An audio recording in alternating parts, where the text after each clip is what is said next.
फिन्नाय हाबाफारियाव सोलिबाय थादों। हयथ' दाबो बे सोंनाय आरो फिन्नाय हाबाफारियानो जोबाखै। दानिसो जोंहा गोलावै जोंहा जोंनि नेहाथारि आफाया फिन्नानै होनाय जाबाय। जेनेबा सरस्वतीनि, लोक्षिनि, बिश्वकर्मानि नैबेफोरखौ मानिनांगौ, मानिनांगौ उदाङैनो फिनबाय जाबाय। जोंनावथ' बे सोंलुनि फिना बा बे सोंलुआनो फैथावथावानो नंखाला आरो। मानो होनबा जों गोबां बोसोर जों बे सत्य धर्मजोंनो गोरोबनानै थाबोनाय, बे सत्य धोरोमनि हाबाफारिखौनो जोङो मावबोबाय थानाय। बेनिखायनो आंनिबा बेखौ सोंथावथाव नंलामोन आरो। होमब्लाबो सोंबाय, मानो होनबा जों जाहैबाय जन्मगत मोनसे संस्कारजों जोङो फैयो साफ्रोमबो बेक्तिया। बेनिखायनो जोंहा दिनै बे परमहंस शिबनारायण स्वामीजी आफानि जिथु दखान बिजाब, बे दखान बिजाबजोंनो जोङो थांनो होननानै साफ्रोमबो बेक्तियानो दिखा लानाय समाव बे दखान बिजाबखौ दाङै दाङै गावनि बिखाखौ दाङै दाङै अर जोंनाय बे जगनि अर सान अखाफोर परमहंस शिबनारायण स्वामीजी आफा आरो गुरुदेव कालीचरणखौबो रायखांफानानै बे सतबांसाखौ दिक्षाखौ एबा लानाय जादोंमोन आरो। बेनिखायनो जोङो दिनै साफ्रोमबो आइमोनहा बाबामोनहा बे सयखान बिजाबखौ दांदों नालाय, बे सयखान बिजाबा परमहंस शिबनारायण स्वामीजी आफानिनो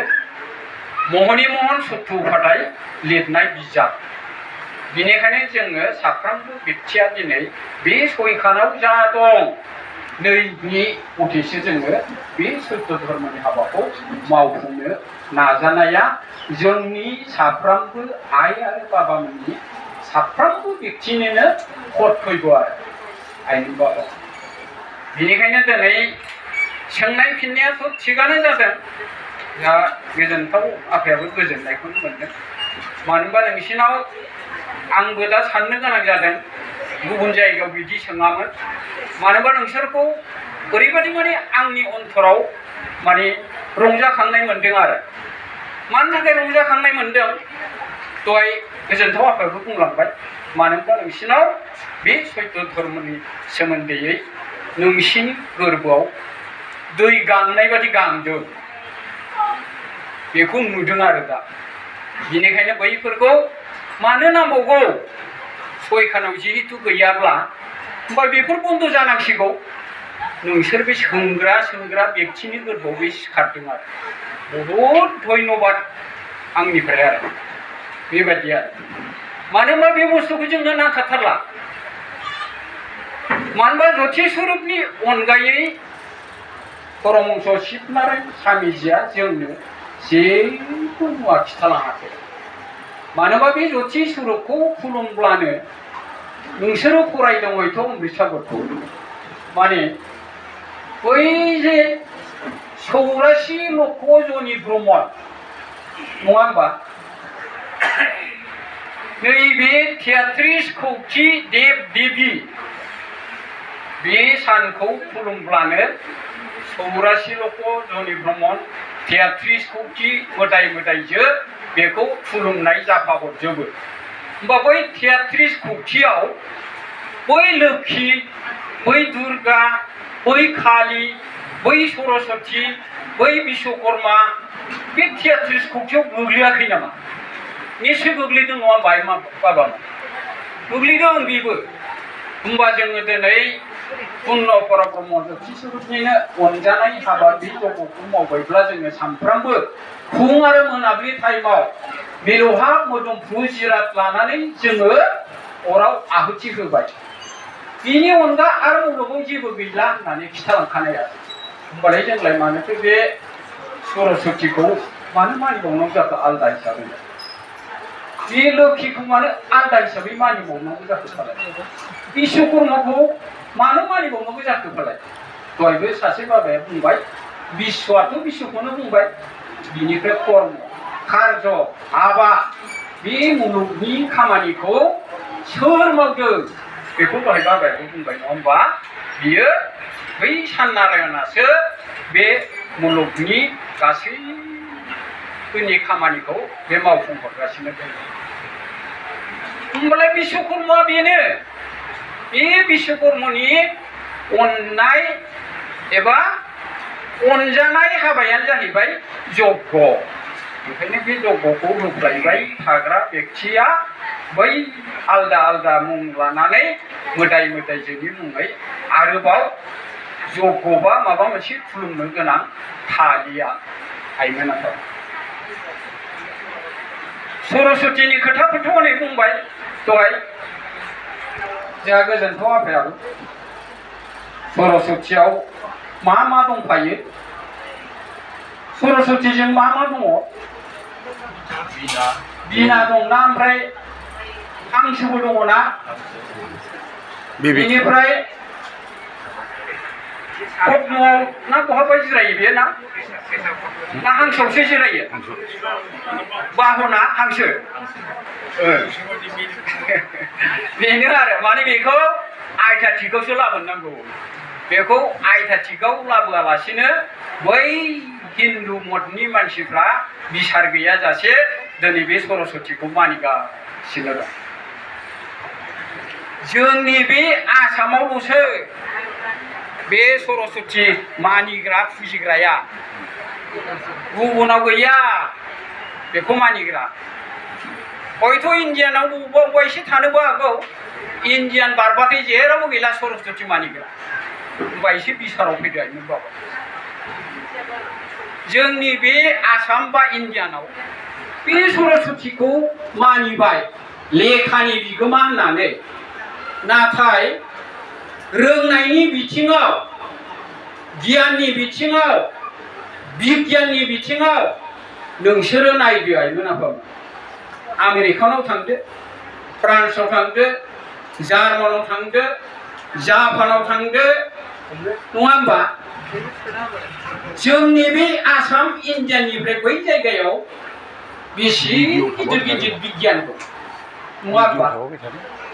ओंखायनो जगेश्वर आफाया होनोमोन जोंहा बेवहाय सरस्वती फुजाखौबो खालामगासिनो दङ नाथाय इसोरा गोरों गोराखौ बै जार्मान जापानावसो फोरोंहैगासिनो दं होननानै जगेश्वर आफाया बुङोमोन आरो ठाट्टा होनानै बुङोमोन आरो बेबायदि बुङो नंगौबो बेथ' आरो स्वर बर्ण व्यञ्जन बर्णसो होनदों गारां हांखो आरो खौरां हांखो गारां हांखो नङाब्ला खौरां हांखोआनो जाया खौरां हांखो नङाब्ला नैबे गारां हांखोआबो जाया आइमोन बाबा स्वर बर्ण नङाबा व्यञ्जन बर्ण जाया व्यञ्जन बर्ण नङाबा स्वर बर्णआबो जाया बेबायदि आरो मानो होनोबा बे जाहैबाय बिना बै जे बिनानि दिरुङा दोंबा आइमोन आफामोन मोजाङै मिथिना लाखा सरस्वतीया मा बुस्थु बिनानि दिरुङा दोंबा जों जाहैबाय पंचतत्वजों दाजानाय दहाय गोजोनथाव आफाया बुंखाबाय हा दै अर बार अख्रां बे मोनबा बुस्थुजों दाजानाय जोंनि देहाया पंचतत्व ओंखायनो नैबे पंचतत्वजों दाजानाय देहायाव बेजे रिंदों दामनाय बिना जन्त्र आंनाव माबा मोनसे नुदोंना बाबामोनहा जन्त्र जेबो गैया होमबाबो रायज्लायगासिनो दङ बिना जन्त्रजों रायज्लायगासिनो दङ आइमोन बाबा सोर बेलाय बे रायज्लायग्राया जोंहा सान्दों बेदां बाबाया रायज्लायगासिनो दं पुर्णपुरा ब्रह्म ज्योति स्वरूप बिसो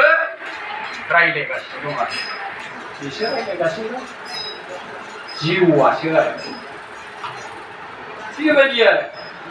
जोंहा गासैबो खामानिफोरखौ जोंसो मावगासिनो दङ बेबायदि सानबाय थादों आरो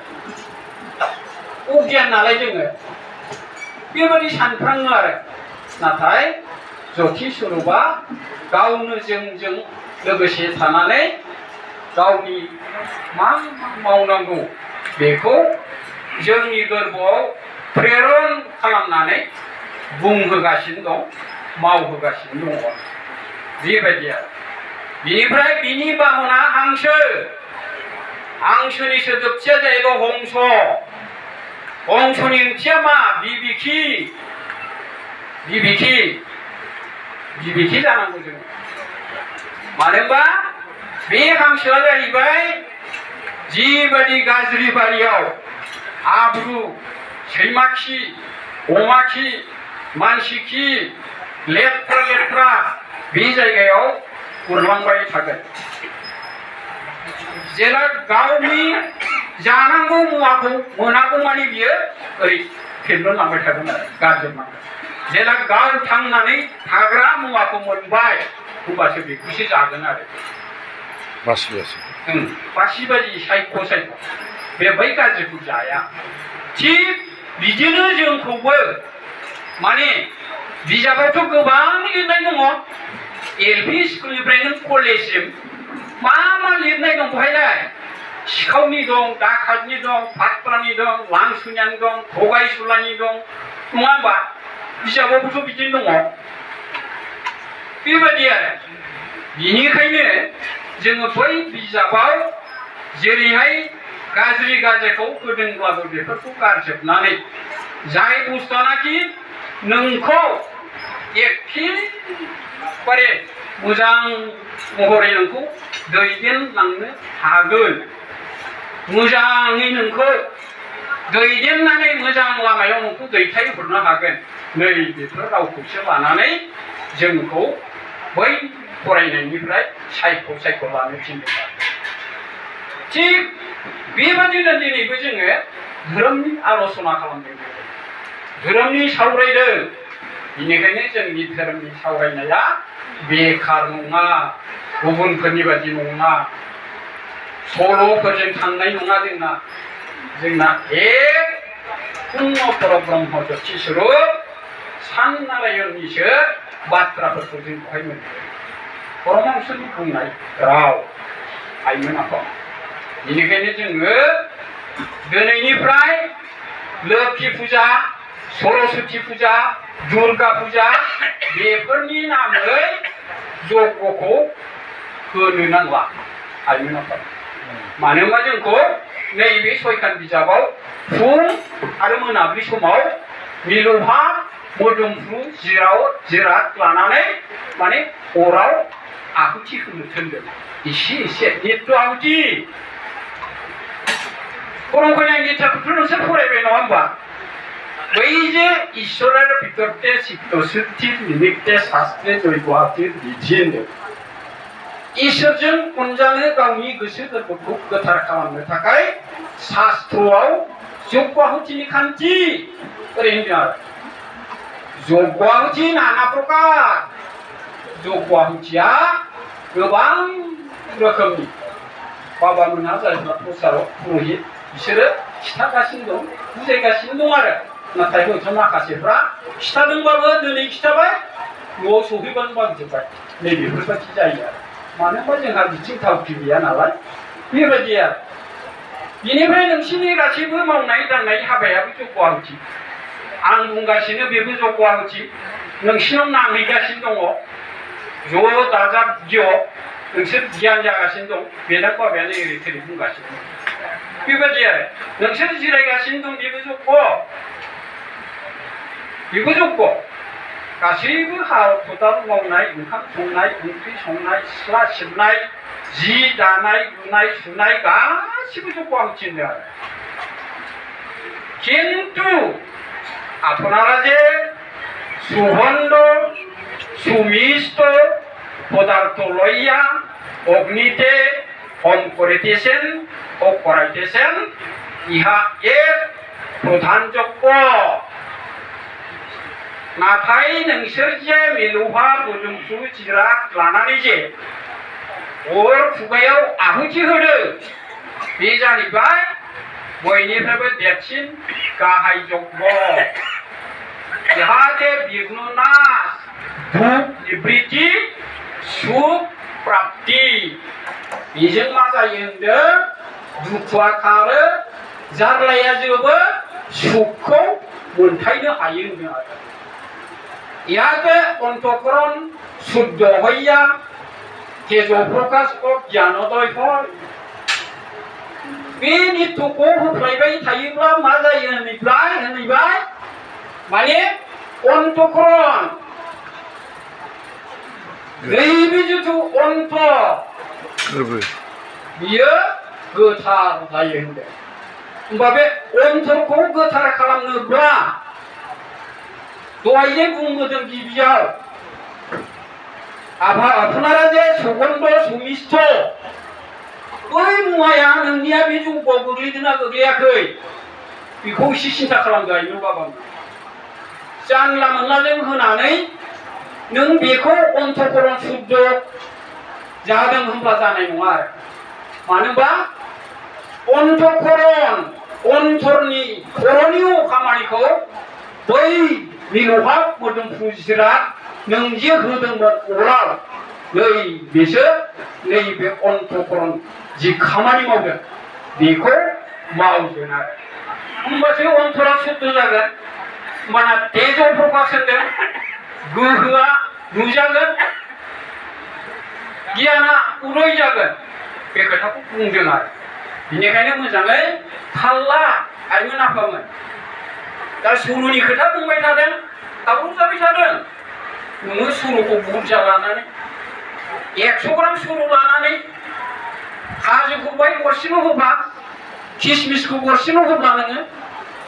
खारबादामखौ गरसेल' होब्ला होमब्ला बियो बै सुगन्ध सुमिष्ठ होननायाव गोग्लैगोन नोंनि जग्यआ निश्चय गोग्लैगोन होमबा नोंनि मावनाया शुद्ध जानाय नङा अन्तर शुद्ध जायो होनदोंमोन बे अन्थराबो शुद्ध जानाय नङा नै बेबायदि आरो आइमोन बाबा बेनिखायनो बिसार परमहंसआ जोंनो बिसारसो होलांदों बिसारे बुस्तुपति ज्ञान ज्ञाने शान्ति बे रावखौ बुंदों आरो आइमोन बाबा बेनिखायनो बै जग्यनि माखासे सामग्रिफ्राबो थिग जानो नांसिगौ आइमोन आफामोन चिन्ता दाखालाम नोंसोरो परम ब्रह्मआ होनाय जा गरसे मोनदों बेजों नंगौ मुवाखौ बाय खरसा खालाम बिनिफ्राय हो बिनि फिथाइखौ मोनथारगोन मोनैनि खोथायानो गैया जय बाहुति खराव थांदों बिसोर नायदो 1-2 बोसोर उरिया इहा बोसोरसे बोसोरनै होनानै बिनि फिथाइखौ सैखाट नायनानै ला हिसाबै नाथाय जानला मोनलाजों होयोब्ला मोननाय नङा बेनिखायनो नायदो सोरबा होआखैब्ला नाथाय बेखौबो मा होनबाय निष्काम सखामजों नङा आइमोन आफा निष्कामजोंसो होनांगौ मानो होनबा बे होखानांगौखा जग्यआ जेब्लायबो नों ओंखामखौ जेरै खननै जादों फुं मोना बे जग्यखौबो फुं आरो मोनाबिलियाव होनांगौ आरो एसे जतकिंचित हक बंचित न हक बुंखादों मानोबा नोङो थैजासे बेखौ होलांनांगौ नालाय नोंनि जखायाबो थिग मथे जानो नांगोन माब्लाबा नोंहा लाख थाखा आखायाव सफैगोन ओइ दिनैनिफ्राय बुरजा होनोसैलां बेखौ जासा मालाबा हयथ' नोंनि लाख थाखायाव 1 थाखाबो गैयाबो जानो हागौ मालाबा नोङो 100 ग्राम गिहुखौनो बायनोबो हाया जानो हागौ सम लानानै आरो बिनिखायनो सानफ्रामबो जेरै होदों बे जखा बादियैनो होलांबाय थानो नांगौ जखाखौ आगपिस खालामनाङा आरो सोलाय सोल' खालामनाङा मोनसे जखायैनो मानो होनबा जों बेखौ थैजासे मावलांनांगौ जों मावलांखांनायनि उनावबो जोंनि गथ' गथायाबो आरो बेखौनो मावनानै थैलाङो। मानो होनबा बे जाहैबाय एखेबारे जोंनि मानसि समाजनि मानसि हारिनि सुबुं हारिनि मावनो गोनां हाबा बे जग्य आरो मानो होनबा बेदबिहिन शास्त्र सम्मतखा आरो बे आरो बेनिखायनो आं जग्यनि सोमोन्दै बे सुंद'खौ बुंबाय। ओमफ्राय बाबानि जिथु माखासे दहाय बुंथाबबाय थादोंमोन होनांगौबा होनांगौ होनाङाबा होनाङा बिश्वकर्मा खालि लोखि फुजा खालि बेखौ होनोनो नाङा। जोंनाव जिहेतु गैखाया जोंनि गुरुआ परमहंस सिदनारायण स्वामीजि आफा होमबा बे गुरुनि खोथाखौ मानियालासेनो जोंनि आंनि साननाय बायदि मावोब्ला होमब्ला बहा जागोन बेथ' जाफुंनाय नङा। नोंनि खामानिया नोंनि साननाया आबुं जाया। बेनिखायनो बे गुरुजना उपदेष्टा परमहंस सिदनारायण स्वामीजिया जेरैबायदि बे सयखानाव लिरदों बे मथेसो जोङो हाबाफोरखौ मावफुंनो नाजालांनांगौ एबा मावफुंनो नांगौ। दिनैनिफ्राय दा होसै आंथ' बेखौ मोनखांनायनिफ्राय आंनाव लोखि फुजाबो गैया बिश्वकर्माबो गैया दुर्गा फुजाबो गैया बोसोर गोदानबो गैयालै आंनाव बाबामोन। आं बोसोर गोदानावबो जग्य होआ। आंना बे फुं मोना सानफ्रोमबो नित्यनो होखाबाय थाबायब्ला मानिले बोसोर गोदाना बोसोरे बोसोरे फैबाय थायो माथो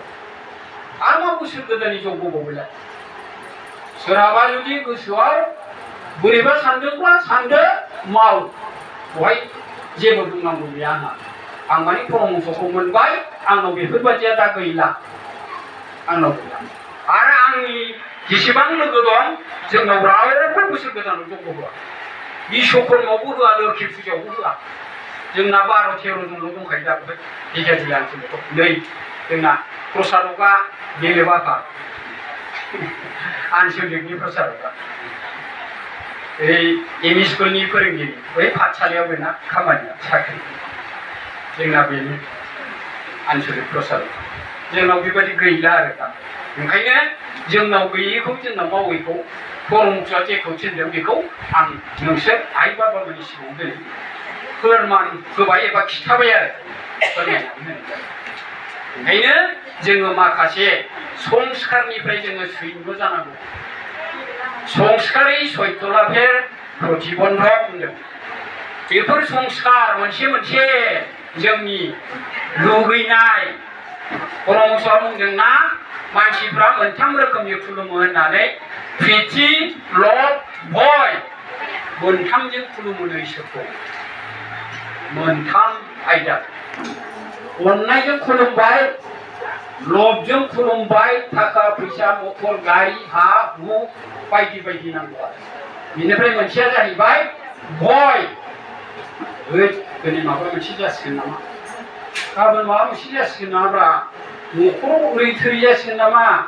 सोरबा गथ'आ एसे लोमजाबाय बोरैबासो जालांसिगोन नामा भय। ओंखायनो परमहंसआ मा होनदों बै मोननैखौ गारहोनो थिनदों लभ भय बेखौ गारनो थिनदों प्रिति सहकारै इसोरखौ खुलुमनो थिनदों अननायजों होनबासो नोङो बिनि अननायखौ मोनगोन। लभजों खुलुमब्ला मोना भयजों खुलुमब्ला मोना।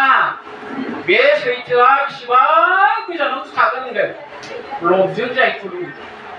भयजों जाय खुलुमो बेसेबां गोजानाव थागोन। नों बे जथि स्वरूपखौ लोगो मोना आइमोनाबा। बेनिखायनो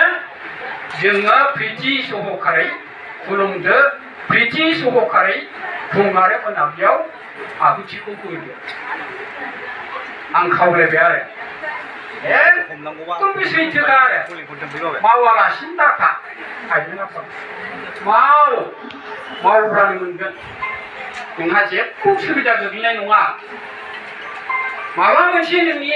न'खरनि राहाया फैथारगोन सुबिदाया आरो नाथाय सोरहाबा 2 ताला 3 ताला 7 ताला सोरहाबा गारि गंथाम गंब्रै नै बेफोरखौ लुबैहरनो इसोरा जा होदों जोंनो बेखिनिखौनो नोङो सन्तुष्ट जानांगोन। अल्पे सन्तुष्ट परपकारे रत'थाखौ इसेजोंनो गोजोन बेजोंनो आरो नोङो हायोब्ला सोरखौबा इसे सहाय होबावदो गोजोनथाव आफाया बुंगासिनो दं सहाय होलायनाया जोंबो थानांगौ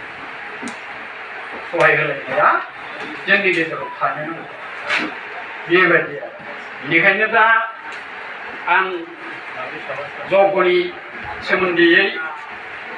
दंबावोबाबो आं बेखिनिखौनो बुंनानै दोनथ'बाय ओमफ्राय बाबामोनखौ हयथ' आं क्लियार जाबाय बायदि मोनबायना बाबामोन जाबाय दे